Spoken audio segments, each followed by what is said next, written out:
So hi everybody. I think I know so many, there's so many familiar faces in the room, and there are many people who actually also contributed to this journey. So first I want to thank to everyone who is here today, and also Caroline, thank you for actually organizing this really interesting event. I think it's much needed. I think it's probably the right time. We definitely have to open a conversation about democratizing knowledge, research, and so on. And Decolonizing curriculum is one of those projects that tries to tackle all of those issues, which is not without challenges and it's not without complexities. It's actually quite of a journey, let's put it like this, but I will actually show you, or I will try to actually take you on a journey what have been done so far in connection to decolonizing curriculum at University of Galway. Yeah? Okay. So there are a few aims. This is basically just the content, what I will try to do today in this presentation. And without reading this, because I think, because I will definitely spend too much time on other slides, I'm going to go first of all on positionality. And I really loved how Elaine actually mentioned the idea of positionality and shared positionality. And I've been always thinking, you know, when I applied to this project as a postdoctoral researcher, I was always thinking, why did they choose me, right? So I think this is how it starts. Why are we chosen to do something, right? Where is our position in a certain project? And I've been actually chased by this for a long time. I am also a qualitative researcher, so all my work was qualitative. I am not great in numbers, so I'm already revealing a lot, so don't employ me if you need a quantitative researcher. But just, you know, I do carry, I'm not only Tanja, I bring history with me.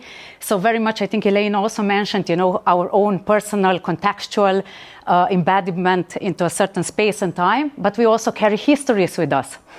And I think my biggest kind of rupture in my life was very much that I was born in socialist Yugoslavia a zillion years ago, and that this is actually a state that doesn't exist anymore, right? And this period, when we actually went from this transition from socialism to capitalism, which what it was, has been very turbulent, and has been very turbulent for individuals, for the state, for the geography of people, for our history in general. And I think this is actually a moment where I a little bit got all this idea of colonialism and decolonialism, which was never spoken about. But when I kind of discussed this topic of positionality with other people from other parts of the world, I recognized that we have something in similar. Even though that I come from Europe, even though that I come from this eastern part of Europe, we've been always considered a little bit as children who still have to learn something about life to become real adults. And for me, this is what colonialism does to a human brain and human mind. So this idea of this colonized or decolonized mind, if you put it like this. So that was one of the things. So my geography and where I come from. And then very much, you know, I moved to Ireland. It's nearly 16 years ago, you won't believe it. But I actually moved to Ireland and I started a PhD. And all my PhD was about researching back home, which I did in a foreign language, right? So I did it in English and not in Slovenian.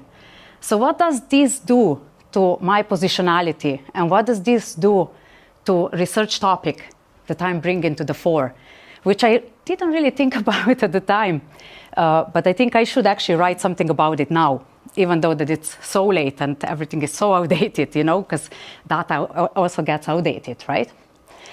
So there was something about language and about this idea that you have to think and write as a native speaker, which I can never do. And I'll make so many mistakes now during this presentation in English, right? So you'll have to forgive me about that. But that's very difficult. That's very difficult. So I want to address this. And then the image. So this is something that I've been a little bit doing in my more spare free time. This was actually a gift given to me. So this belongs to my late grandmother, Victoria, who was a Ravensbrück concentration camp survivor. She survived, and the booklet survived. And both of them could write a story. Victoria could write a story. She never even spoke about her experience. And the booklet could write a story, right?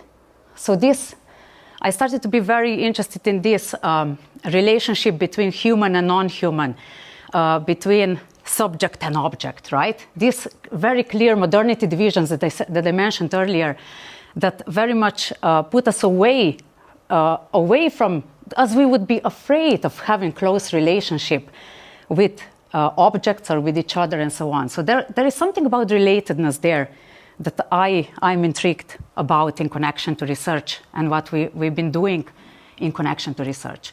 And I don't know if I'm going anywhere, but this is a journey. So now, just to say straight away, this is not Tanja's project. This is University of Galway's project, okay? So this is a journey that we are all traveling on if we want to. It's an option. It's not a religion, it's science. So we have to pick it up if we are ready for this, right? But I was just appointed as a researcher to start the project. But if you ask me, if we are serious about it, we all have to put our sleeves up, and we all have to actually figure out what is all this about. This is very difficult. So a project, as it is in current terms, has been funded by a higher education authority. It is led by the Office of Equality, Diversity and Inclusion. And it is very much a part of this University of Galway Race Equality Framework, 2023-2027. And one of the themes in this framework is also called scholarship. I'll go back to this in a few seconds. So overall aim of the project, when I actually looked at the call, it was very clear. And it was written to develop a toolkit to guide decolonizing curriculum work at the University of Galway. Now, this idea of developing a toolkit came from experiences that our neighbors in the UK universities have done so far. And I will lead you to this. It was actually a little bit problematic. I even start with the idea of toolkit and looking at the neighbors who had a very, very extensive role in colonizing this country. Yeah? But we like to look at the neighbors, no? Don't we? We like to actually take the models and toolkits that they develop. So that's very interesting, isn't it? Why do we look at the neighbors? And I'm saying we because I live here for long enough, so I consider myself being a bit Irish though. Yeah? So this is the overall aim was the toolkit. But then all these other side things also were mentioned. For example, to support initiatives across schools and disciplines that might be actually doing something in connection to decolonizing curriculum. And then you see the one that I didn't mention, but is the first one mentioned, is to look actually at any practices and approaches towards decolonizing curriculum work across schools and disciplines. And I have to say that this first one is the one that I liked most. And I went on this iterative journey that I've been very much kind of consulting, talking, engaging. I was relating, I was buying coffees. I didn't do research.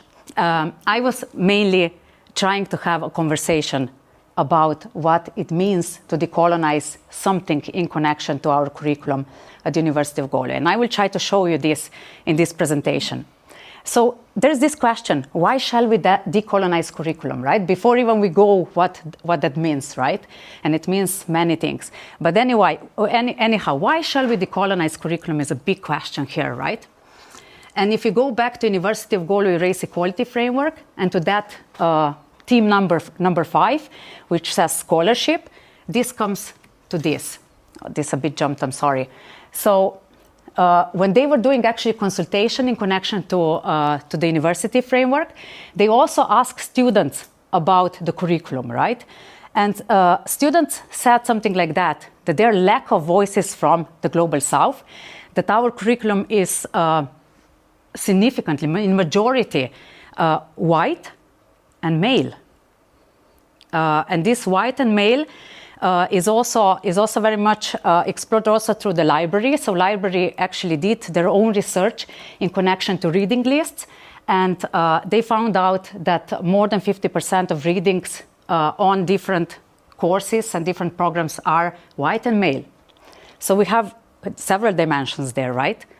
And then the second thing was that students very much said, we hear a lot about global north, We hear a lot about these theories from America, from the UK, examples from Ireland, but we actually don't know anything about indigenous knowledge. We don't even know anything about travelers' knowledge, and they live with us, right?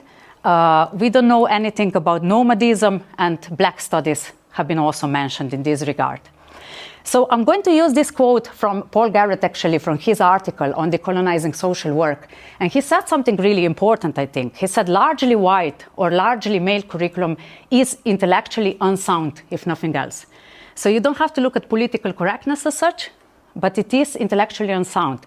So if you want to be more critical intellectuals, we probably have to think about other ways what the word is, and how do we go around exploring what the word is, right? Which is this ontology and epistemological approach to research and to origin of knowledge.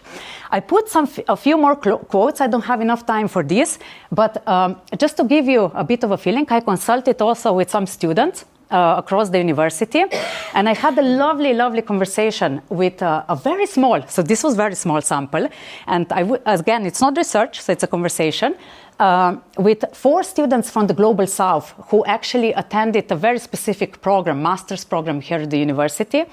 And they came, what was the beauty of this conversation was that we were all from very, very different parts of the world. So we had a person from Asia, 2 people from South America, a person from Africa, and let's say that I'm from Eastern Europe, right? So I was co-constructing this with them. But I was also asking them, so what is actually, how do you perceive the curriculum here at the University of Galway? And look, their actually answers were very similar they corresponded with the answers of previous cohorts, right? So talking about Global South without Global South, that was a big one. So they were a bit even struck with an idea that staff members are very the same, so that there is no diversity among staff members, and we want to be global university, right? Let's not forget that we also have these institutional agendas, what we want to be, and that we are bringing loads of international students to university at the moment. So what exactly do we want to give them, right? It's a question. And then they were talking a lot about this. I found this really fascinating, because they were saying, what is actually Irish indigenous knowledge? So they said, we came to Ireland, and we learned a lot about the UK or Northern American theory, but we still don't know what is actually an Irish connection to society. What do Irish people actually value? And how is this actually transferred, or even, the values, if we put it like this, how is this actually transferred through curriculum, and how can we actually learn anything about that? So I found this really interesting, actually. So, because, staff members talk a lot about using Irish examples, but then students didn't really see the link. How are the values and ideas distinctively Irish, let's say, if you put it like this? And this is a thin line between becoming too nationalistic, if you put it like this, and open to the world, right? But still, it's very interesting comment, I think. Then, this one that was very striking, university is a lifestyle, they said. University shouldn't be actually another moment when you do economic transaction. So we have an issue a little bit with neoliberalism here, I sense, right? So they very much said, university should be something that we co-create, that we bring music, we bring dance, we try to have a critical space to discuss different ideas and different opinions. Yeah? And then the last one, nature and climate change. I have my 2 great comrades here from CELT, so Alma and Elizabeth, and they'll be both probably very delighted with this. Is this actually even idea, what is the role of the nature in the colonizing curriculum, if you put it like this? But also they were referring to the idea that when we actually talk about nature, when we talk about sustainability, we talk from a very Western perspective. But the price is mainly paid by the Global South. Yeah? Okay. Will I go further? Okay. And now if we go, I started with my positionality, but now I would like to invite you to think about this positionality. So what do we actually know about the history of our own university and the history of the disciplines of our study? I think this is a very good starting point, right? And I think I'm trying to show you the process a little bit here. You start a little bit with your own with your own positionality, and I completely agree, Elaine, that it's so difficult actually to tackle your own complexities and discomforts, right? It's very uncomfortable to tackle the idea of positionality as such. But if we want to make a change, if we want to be more socially just and more democratic, we have to do it, I'm afraid. Yeah? So that's why it's so difficult. But then look at this. I mean, we are here at the University of Galway. We are celebrating 175 years since the University of Galway was open to students, right? There is one female student there, if you see her, so that's quite encouraging, isn't it? But then at the same time, I think we have to think about the history a little bit, which we sometimes don't, right? And again, here I'm going to refer to work of our esteemed colleague, actually, Su-Ming Khoo. So Su-Ming Khoo is actually a fantastic, resource in connection to decolonizing university curriculum and decolonizing knowledge in general. I really, really, really recommend reading her, also because she is really experimenting and using a lot of courage in this area of work. But she very much talked about two ruptures that we might like to address in connection to positionality of our own university. And the first rupture is very much the foundation of the university in 1845. So it was a Queen's College University, right? So three of them were founded at the same time in Belfast, Cork, and Galway, and then united as the Queen's University of Ireland in 1850. So this is the first one. But I kind of, and I'm sorry, those who maybe listened to this before, but I do have to ask this question. What was happening at the same time when this university was founded? Famine. So we have famine, we have starvation on one side, and we are building a knowledge production institution on the other side. How does this make you feel?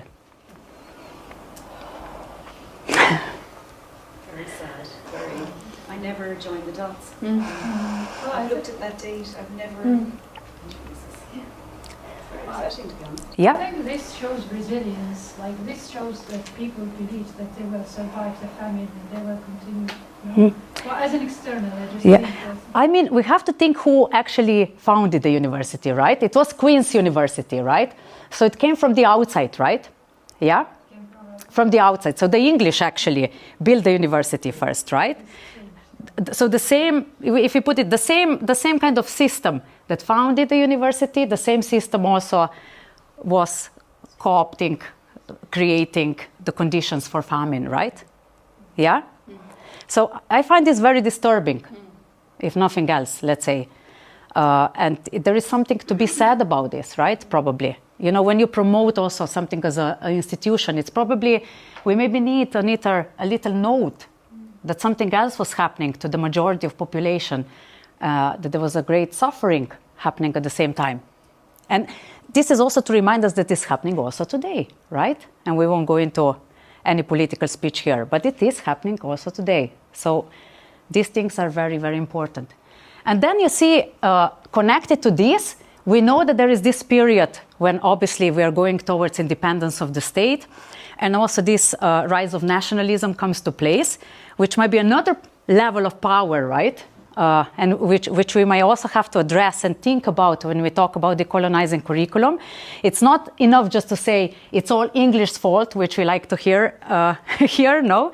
But it's also important to reflect what was happening in that period then after the nation state, and whose voices were very systematically not brought into the curriculum, deleted, and so on. And here I think particularly women's voices are the ones that were not heard for a very long time, right?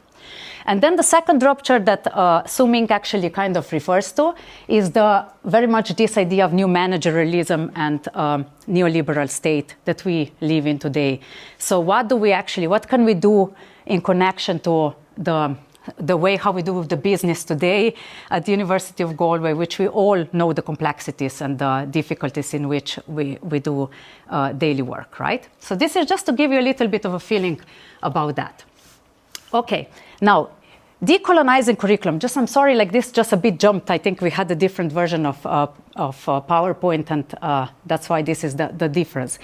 But decolonizing curriculum as a project, you probably all heard about it before. It's been quite popular in the past, probably since 2015, definitely, with all the movements that happened in South Africa first.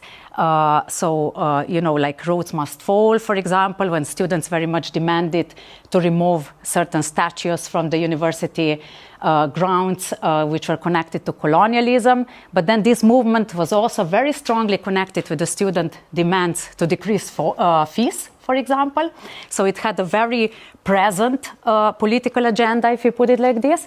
But they were very much addressing, these issues that we are widening participation at the university. And the question is, do these people that actually enter maybe university for the first time in their life see themselves in the curriculum, right? Can they actually see their own living experiences and the relevance of what we teach through the curriculum as such? The movement also very much exploded, let's say, to the UK. So now if you look at the UK, nearly all universities developed their own toolkits, as I mentioned before. Also, like there are so many webinars available in connection to decolonizing different areas of work and disciplines and so on. So this was another aspect. But of course, let's not forget about other parts of the world. New Zealand, Australia, Canada, things are happening for much longer than 2015, right? So very much connected to indigenous knowledge, to the land that was taken from indigenous population and so on. So we have loads to look at, and that's why, referring back, why would we look at the UK when we can look at the world? It's probably an important point to start, but also let's maybe not just look, let's develop something that is compatible to our own needs and interests, right? So we have to be brave here, in a sense.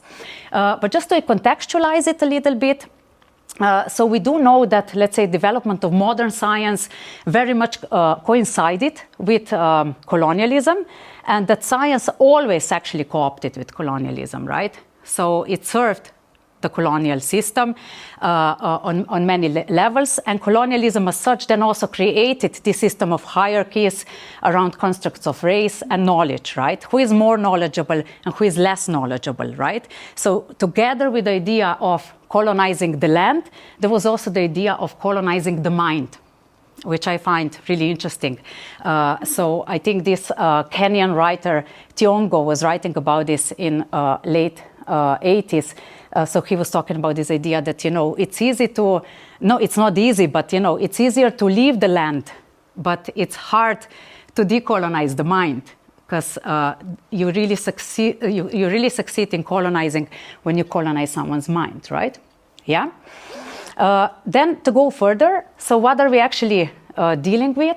The idea is that we have this concept called Eurocentrism, and that basically that the curriculum is Eurocentric, we hear a lot, right?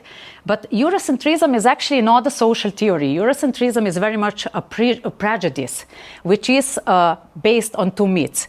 And one of the myths is very much, I don't know if you remember, I don't know how it was when you went to school, but we learned a lot about this linear development, right? That first, that you have to actually go from A to B, that you become civilized, or that you become more developed, right? That was very much used, even in my times in school. Now we're not allowed to talk about this anymore, but this was very much prevalent in the curriculum for a really, really long time, right? It was nearly like that there is a natural progression from going somewhere to becoming a more advanced as Europeans are, if you put it like this, yeah? That was the one myth. And the second myth is very much that it was instilled that these differences between Europe and non-Europe are nearly natural, but not based on construction of power. Yeah? So that's kind of important to remember as well, and how we actually maybe continue with this stereotyping and these prejudices through our own curriculum it's very important. So I think that's why we have to pause sometimes and think actually what we are delivering and how we talk about the other without the other, how we present other parts of the word without the other, right? Is it even possible to do that, right? Yeah. So one thing that it comes to my mind during the summer, I was reading a book by Slovenian actually journalist who traveled to South America, and she lived there for a while, and then she said, I'm not going to write a travelogue, because travelogue is actually a colonial practice where I would write about the other, but I'm going to reflect about my own society through experiences that I had in that place and time. So I found this way more equal way of considering who we are as a space in a particular place and time. Yeah? Okay, and now this idea, which I hope Alma is going to be happy about. So this idea of universal and pluriversal knowledge, right? So when we actually say that if we take this approach of having Eurocentric approach to knowledge, then this idea developed that knowledge produced in the West has been pretty much universalized and recognized as the only legitimate form of knowledge, right? So this is that we develop certain concepts. For example, you have a concept about democracy. This is a very typical one, right? This is what democracy means. It was developed in the West, and that's how we transport it in other parts of the world. And yes, everything is going to work, right? This is a very typical approach. So, however, as Ali Mehdi very much says, what counts as legitimate knowledge and how this knowledge can be legitimately produced is in the core of the question of what is universal or not universal, right? And then we have Walter Mignolo. So Walter Mignolo developed this concept of pluriversality or pluriverse instead of universe, where it's very much questioning this idea of what is the word, which I mentioned before. So what is the word and how do we know about the word, right? Are there other ways of knowing about the word and producing knowledge about the word than we know in the West through Eurocentric perspective, right? And Mignolo then very much says that the word is pluriverse. We have definitely more than one epistemology. We have probably more than one ontology around the word, right? We don't know exactly how many, maybe not that many ontologies, but definitely many epistemologies, right? And the aim of pluriversality would then be to basically bring together coexistence of these many words, which I liked before. Elaine, I'm referring now, I'm trying to pick up, what I learned from your presentation. Very much, you mentioned how could, you had Ubuntu from African context, and they use grounded theory, right, as an approach. So how do you now bring these words together, right? Which I think can be quite difficult, but we should try probably, right? If nothing else. Yeah? And this could then maybe take us towards this idea of ecologies of knowledge, so that we would actually, instead of talking about universalized knowledge, but maybe looking at different issues and different problems from the way how people come to knowledge, come to ideas from different angles and different parts of the world, if that makes sense.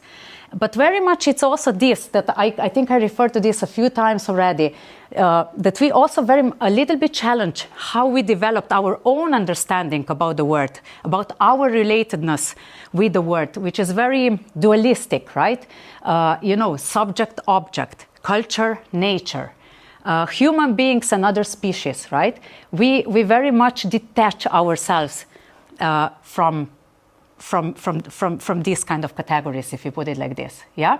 So I met someone at the university, I won't leak the names for obvious reasons, but I met someone at the university last week. The beauty of this job is just that I talk so much with very interesting people, and the person said to me, well, the place where I come from, road is a subject, river is a subject, stone is a subject.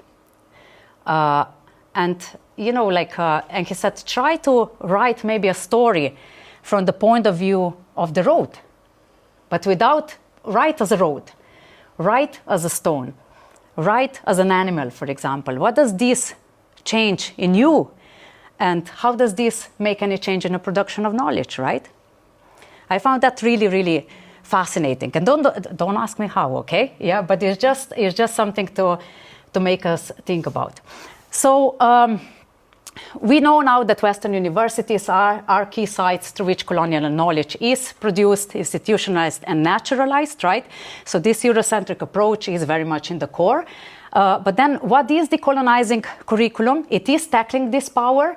It is trying to bring all these pluriverse to the core. But also, I have to disappoint you if you thought that you're going to have a formula for success today. It's not an outcome, unfortunately. It's a process. And it's a very tedious process. No one came to the end because I also think it's not possible, because we have these constellations of power that are changing all the time. So I think we have to actually even start thinking about what we do things and how we do things, less about outcomes and more about process. This might help us actually to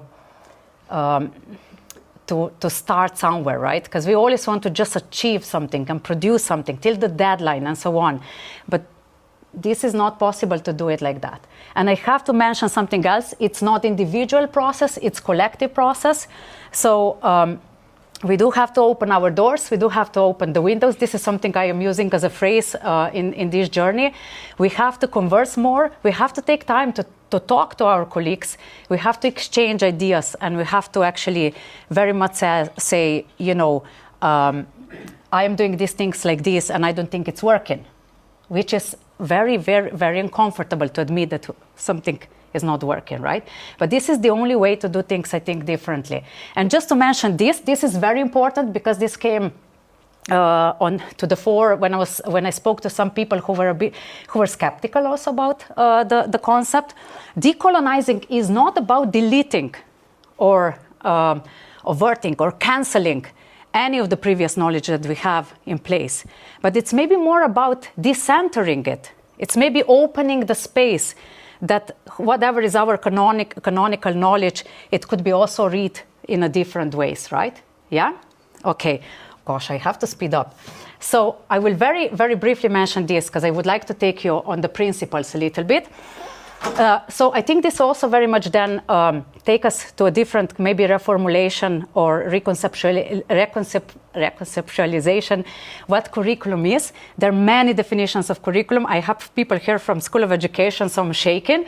But, but just, you know, there are certain things that we will probably agree. So the first one is that curriculum is not neutral. What we decide to put in curriculum is very much first maybe individually. We as individuals decide what we will put in. Sometimes state help us through regulatory bodies to put things in. So it's political, social, cultural, and so on. Leslie Lagrange, who is I think he's a theorist in the area of curriculum theorist, if you put it like this. He's from South Africa. So he said that it's not only about what knowledge is most worth learning, but it's also whose knowledge is worth learning. And here is this tackling Eurocentrism very much, it comes to the fore. And Lagrange then also said, you know, curriculum is not necessarily only outcomes-focused plan, right? But curriculum could be considered much more widely, or it could be considered more as an alternative view to see curriculum. It could be very much the stories that we tell stories about, that we tell students about past, present, and future. Then we could see curriculum much wider than something that we do in the classroom. And this responds to this idea of university as a lifestyle, I think, so that curriculum is not only planned, but curriculum is also lived. So we live curriculum, and we don't live curriculum only in the classroom, we live it all across. And I think this comes through these three broad perspectives. So that curriculum could be explicit, so what we put on a reading list and all the rules and regulations around assessment. It could be hidden, so this is very much the values that we promote at the university and how we walk those values, and how students actually walk these values with us, and then we have null, so which voices and which knowledge is left out. Yeah? This is one thing. Okay, very quickly through the process, because this is the problem, you see. So the process is now, I started with toolkits. abandon this idea. I also have this decolonizing curriculum working group in place, which I should consult more often, but they're great voice in actually saying this is not a good idea, try something else, and so on. Then I started to conversing with staff. So far I spoke to 60 staff members. So I have loads of coffees, which really suits me. I had some conversations with students, with student societies. There were more than 80 of them. And then I had this smaller group of students from the Global South. And I wrote again conversations with staff because I think this is this iterative process. I figured out that in connection to the context, students are not really of help at the moment yet because they're telling me the same message. It's too Eurocentric, we need more voices and so on. But it helped me a little bit to revise my ideas, to go back to the staff and to maybe also enter to some marginal areas that I haven't entered before. So what I'm just trying to get to different corners that not assume too much and to try to have conversations about it. So what happened as a side, and this is the most beautiful thing, more you start talking, people actually start coming to you. It's really amazing. The other day I was walking from my child's school, and there was a woman who works at the university, and she came to me and she said, do you mind if I walk with you back do you go to work? I said, I do. Well, I heard that you're doing the decolonizing curriculum. Now I'm going to tell you what I'm doing. And I was like, wow, this is just coming to me. Which taught me a lot about the research process as well, that, we have to relate differently maybe. Yeah. So there is a scope for co-creations. I have to say, again, I'm going to mention my CALT colleagues here. I did some amazing, beautiful stuff with them already. So they're our sustainability lecturers. So I'll just promote them a little bit, talk to them as well, to Alma and to Elizabeth. So I think the topics are very connected and that we should actually discuss them together. But we've done some work together with them. I also met some kind of people from disciplines that I'm not very familiar with who ask me to co-create things, and I'm shaking because I don't know anything about their topics. But it's very beautiful because you have to open yourself to this discomfort. Then disciplinary conversation started. I'll give you an insight into this very, very briefly soon. And then international alliances. We started with a little project within Light Plus in connection to decolonizing curriculum. There are 6 universities across Europe, and they're all mad to talk about decolonizing curriculum. So it is a hot potato, if you put it like this, yeah? Hopefully we won't just see the potato, but it will continue. Okay, so from staff conversations, I mentioned this already, but I want to go through these emerging topics briefly. So all staff members very much mentioned that we need our own understanding what decolonizing curriculum means in this particular university. So they said we need to contextualize it. Yeah, we need the meaning, a common understanding that it will guide our work, not prescribe, but guide our work, right? And then they were talking about some principles that they might be using their work to decolonize their own curriculum. And then challenges and tensions came out a little bit out as well. So, So just to go to the whole understanding, common understanding, this is actually connected to the literature. So Mignola and Walsh very much said, what does it mean to decolonize? Cannot be an abstract universal, and it has to be answered by looking at other W questions. So who is doing it, where, why, and how? And to put it like this, so I'm a great drawer, as you can see, but anyhow, I'm coming towards an idea that we need a sort of a compass. Not a definition, because definition is too prescriptive, but the compass which could help us to actually a little bit reflect on different areas that could help us to do decolonizing work. So the first one, which was very strong, this came from talking to all staff members, was time and place. So it corresponds with what Su Ming said about those ruptures. So about past, present, and we don't know what the future is, right? But maybe we can actually imagine the future differently, right? Yeah? So tackling issues, for example, with colonialism, but then going also to all these issues connected to nationalism, whiteness. Suming Cook talks about whiteliness, so the idea that we're pretending that there is no race actually, right? And how this affects how we do research and how we teach in the classroom, what we teach in the classroom. Issues around neoliberal university, which we all know, which brings to the conversation also the idea of institutional curriculum, right? What is possible to do with very limited resources, with precariousness, with time, with all this in this space and time, right? Then this one was also interesting, margin to the center. So this is where, when I was talking about not deleting the canon, right? But the question is, who is actually in the center and who is in the margin? And people were talking about knowledge, so very much what is central knowledge and how could we actually even explore what is knowledge at the margin, right? So let's say friends from Irish studies were giving me some ideas about topics like folklore, music, vernacular knowledge that actually survived colonialism, particularly here in the west of Ireland. So we need to have these conversations across disciplines. Then we have students. We have students at the center, and we have also students that are at the margin. And I know, again, I have beautiful colleagues. I also work with so many people across university, but we have adult learners, for example, who are our important students, but they're very much at the margin of the learning, right? They come here during the weekends. They're not treated in the same way as other students.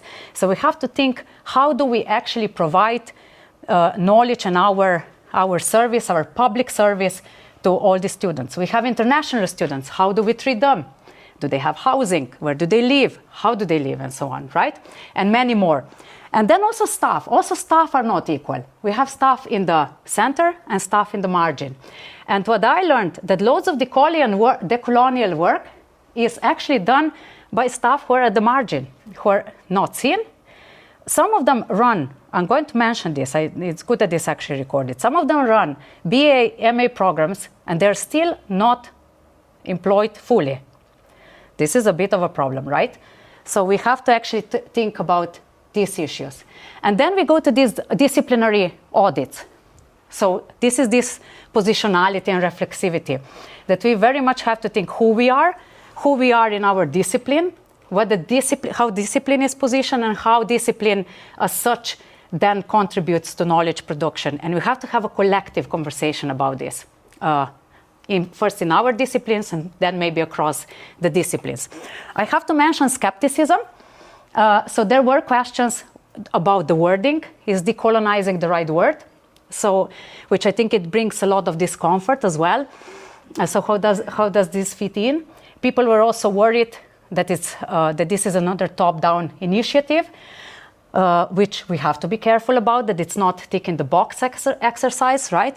And we do have to actually see what all these marginal sides also think about the project, right? So there are loads of complexities, if you put it like this.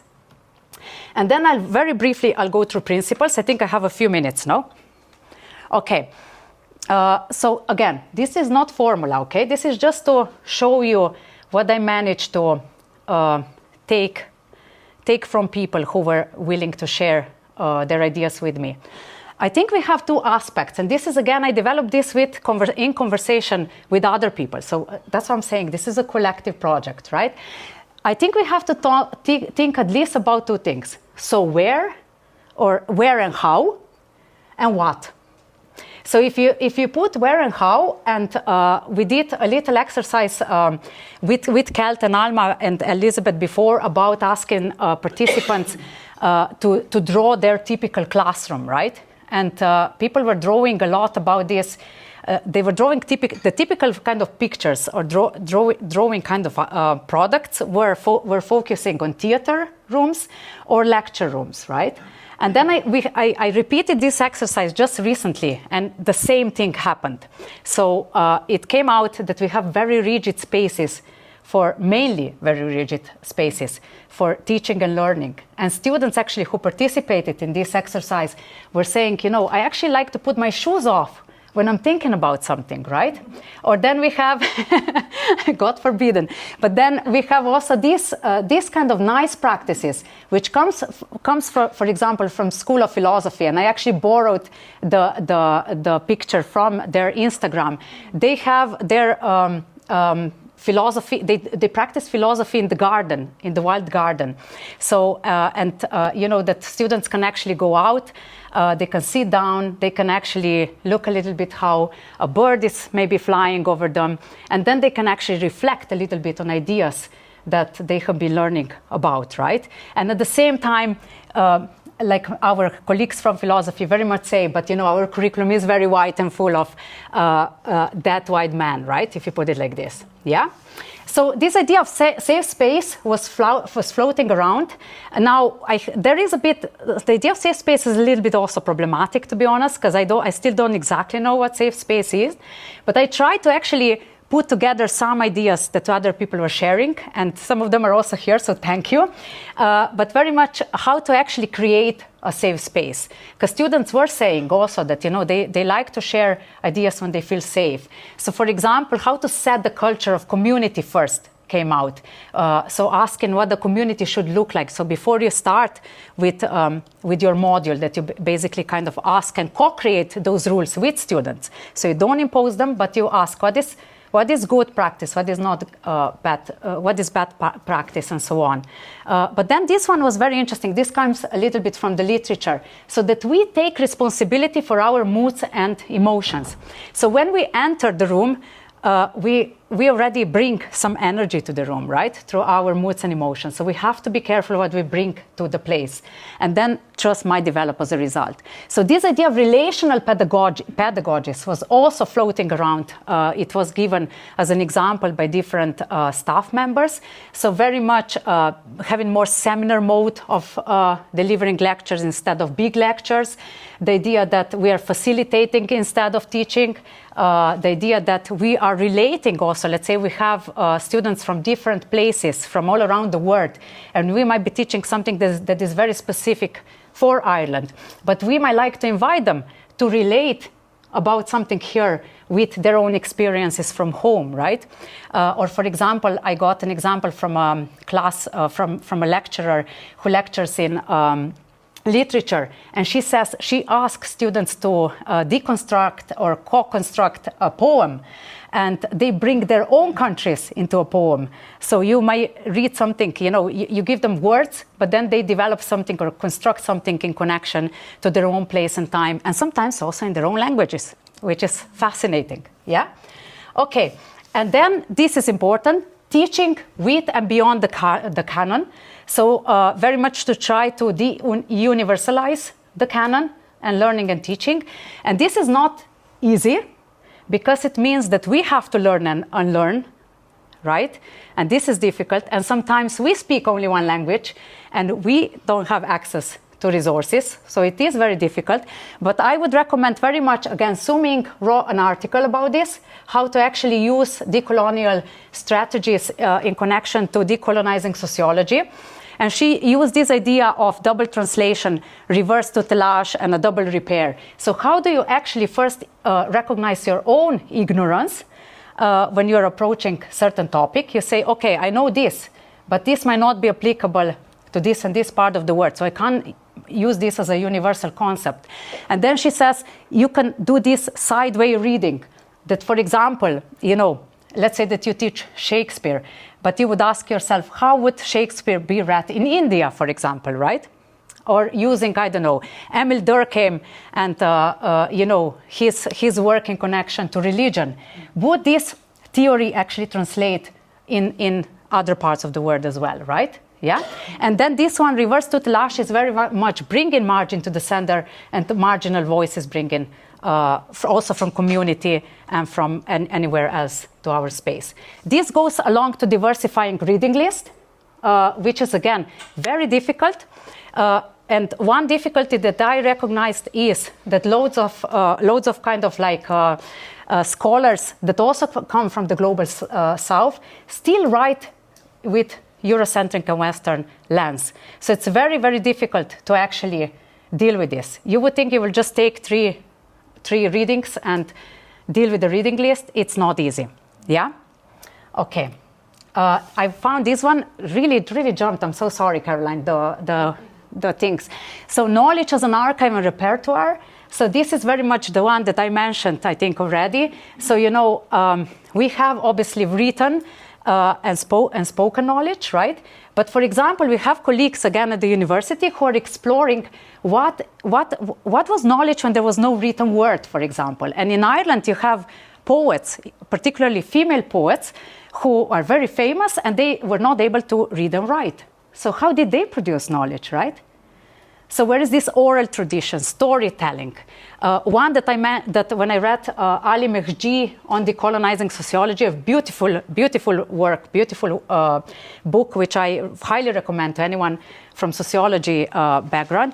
Mehdi says, why don't we use proverbs when we actually write about sociology, right? All this knowledge that was actually already present even before. If you remember, we grew up with proverbs, no, like I did, but we don't use them in scientific or knowledge creative work, right?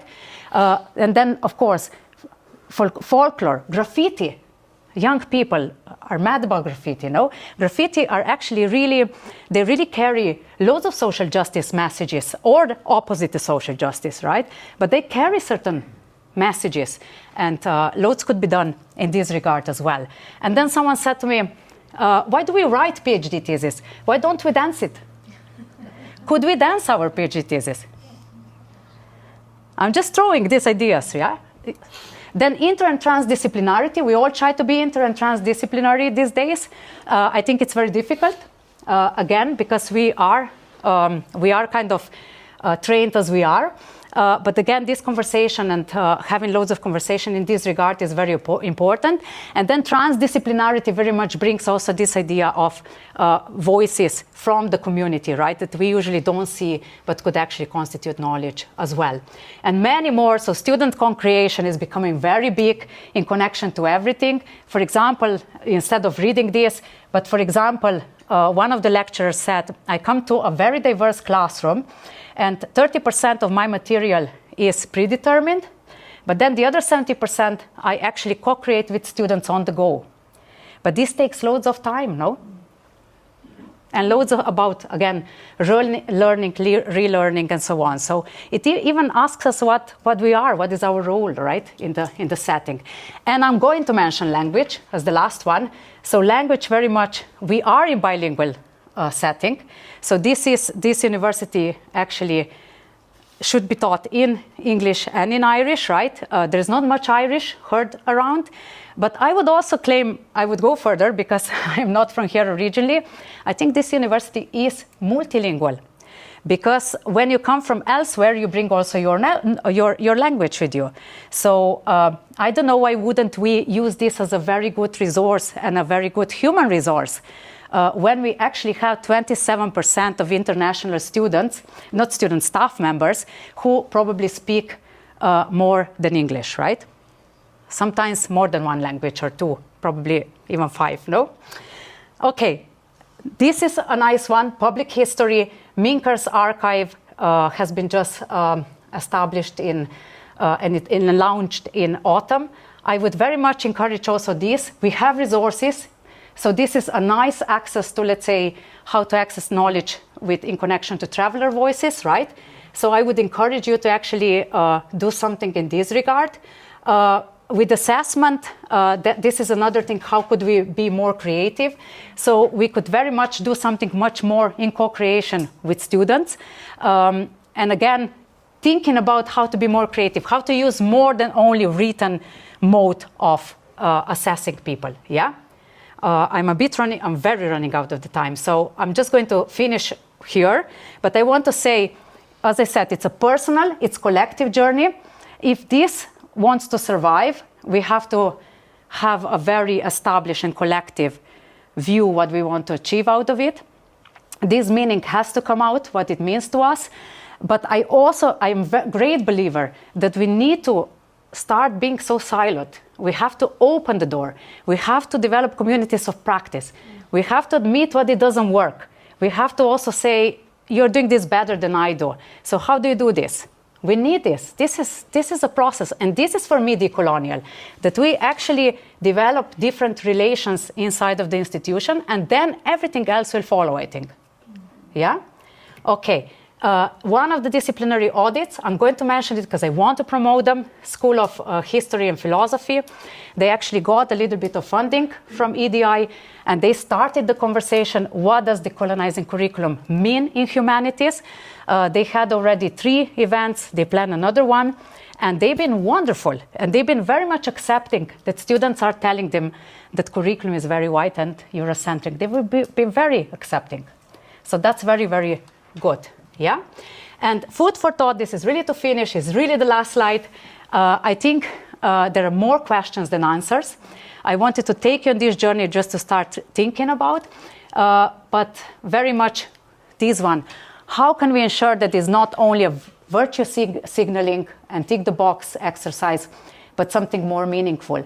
So I think for this, even though it is a process, we have to develop structures that will help us to deal with the process if we want, or otherwise it will be a very short-term project. And I'm going to finish here.